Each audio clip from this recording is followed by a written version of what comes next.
How we doing? Good. Dumb first question. How good does this feel right now? That kind of performance? I gotta kind of say with DeMario, like that was for the city, So shout out to the city of New Orleans. We did that for them. We knew how much it would mean to get a great victory. For that reason, they've been through so much, and for us to be able to celebrate this victory with them, it's just hats off to them for their resilience, right? Because they motivated us, they inspired us to come out there and ball. 3 different times in the first half, you took off and ran for first downs. How important was it in your mindset to not make a mistake, but take what they gave you, and if that meant running, that's what you're going to do? Yeah, so, Drew always preached. It's about the decision, not the result, right? Sometimes the decision is throwing a ball away. Sometimes the decision is running, tugging. Sometimes the decision may be taking a sack. So the more that we keep making the right decision, it'll take care of itself. The touchdown at Deontay, was that 13 personnel? What did you see just that let you know that's where you wanted to go with the ball? Oh, when Sean called it, I told him I was going to throw it. I was on Deontay all day. Just, hey, keep your speed. Keep your speed. It's going to come. Sean called an amazing game. The offensive line was doing an excellent job. And the way we dominated the line of scrimmage in the run game, I knew that it was eventually going to come. And it was there, and we hit it.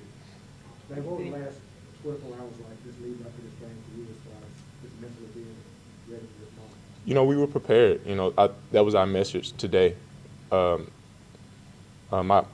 trainer hit me with a text this morning, and he said, pressure is for the unprepared. And I think one thing that we consistently did as a unit with Sean, even with Jay Roman, with our whole organization, is despite the adversity of having to be in Dallas, despite all the things that happened at home, I think our mindset stayed the same. We were preparing to play against Green Bay and play the best football that we can. So we did that. Do you think, obviously, this is just game one of what you hope is a great second chapter to your career, but do you think you'll take a moment with your wife or in private just after the last year and a half of signing with the Saints on a minimum deal, sitting for a year, and just kind of reflect on, how well things went today after what was a year of?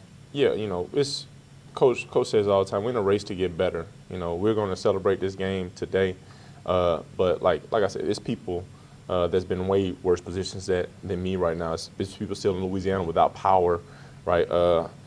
I'll probably reflect when the season's all over, right? But right now, man, we're in a race to get better. We got to keep getting better. There's some things on film that I'm not going to like when I watch it tonight. So we all just got to get better still. What did you think of Juwan's after the 2 fourth-down catches, 2 touchdowns? I was excited, man. I told him like that. That is countless hours of us working together in the off season, building a rapport, and he showed up. And I told him for the game, I said, hey, when you're in the game, I'm gonna be throwing you the ball, right? But I think he just did a good job of going up there and making some great catches for us.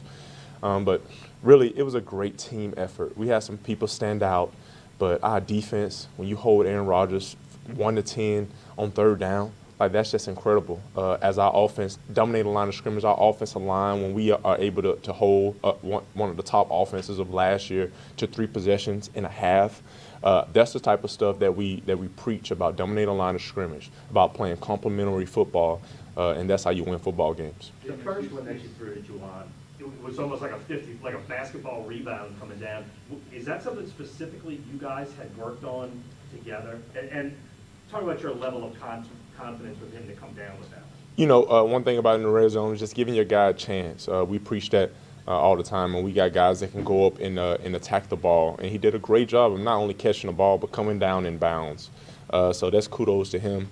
But it doesn't start without the great protection and the great play call. Sean trusting us, like we converted a 4th down on that drive. Him just being who he is. I think that was one of the most exciting parts for me, is getting a chance to finally play for Sean Payton. We have time for 2 or 3 more. I was just asking about that exact play. When you guys were just making the decision to go for it on 4th and 7, did you know which play call he was going to love? Like, have you guys worked on Well, I had a feeling what he was going to go with. I was like, I really don't want to come off the field, Sean, but that's just who he is. Before the game, I was like, hey, man, it's a privilege to finally hear your voice in this mic, man. So, but we got to keep getting better. We're gonna keep growing. it was a great complimentary win today. And to follow up on what I asked Mario when you were in here about how just Sean handled the whole situation of the 2 weeks in Dallas and sort of not letting the teams Yeah, get rough about that. yeah. Well, we know Sean is a great leader, but we have a great team. Like this organization is unbelievable. Like Jay Romick, like his planning, the way that we handle the logistics. You know, shout out to our equipment people for being able to manage all the moving. Like this was like a home game for us. We had everything set up perfectly, and special shout out to Miss Benson. Like the way that she invests in us, the way that she provides the opportunity for us to grow and to have no worries. It really tells a lot about this organization. But like DeMario said, it starts with the leadership of Sean and him just always being able to adapt to certain things. It starts with us believing in Sean and believing in the people that this organization has put in place to do that job. And I can't forget about Derek too. But we have some great people that are working every single day, just like we're out there working on the practice field to help make our life easier. Jameis, Juwan was saying how excited he was about the tight end screen and waiting for it to be called. When you guys were going through your meetings, did you have any particular play you were looking at like that, like this is going to work? Well, I mean, one play that I really was looking at and I really visualized it was the first drive where we did like a double move with Deontay. I just visualized, like I dreamed about throwing the touchdown on their play. And I was able to scramble and get a first down, and I really wanted that one, but they were playing really soft. But really, the way that play looked in practice, we were thinking like, man, we wouldn't call this play, but it was only in that situation where it was a fourth down that we might call it because it was just a great call, and Champagne did what Champagne does. We have time for one more. James, on that 4th and 7, Sean said you guys were looking, it was based on a look from something last year. Like, what was that looking? Did you know as soon as you heard it, like that play was going to be money? And just what kind of confidence does that give you when the play caller's that locked in? Well, I trust Sean wholeheartedly. Every time he's speaking to me and like he gets to talking about details, and I'm like, hey, coach, I trust you. All right, we're going to rock with you. But the specific look is just them just playing soft zone. Screens are very good against soft zone coverage. We had Zadarius Smith on Javon, so we know he was going to get a good rush. So he set him up and slipped right in, and offensive line did a great job of building kind of like a little funnel for him to get behind, and he did a great job getting that extra yardage. Thanks, everyone. Yeah, all right, thank you. Thank you all.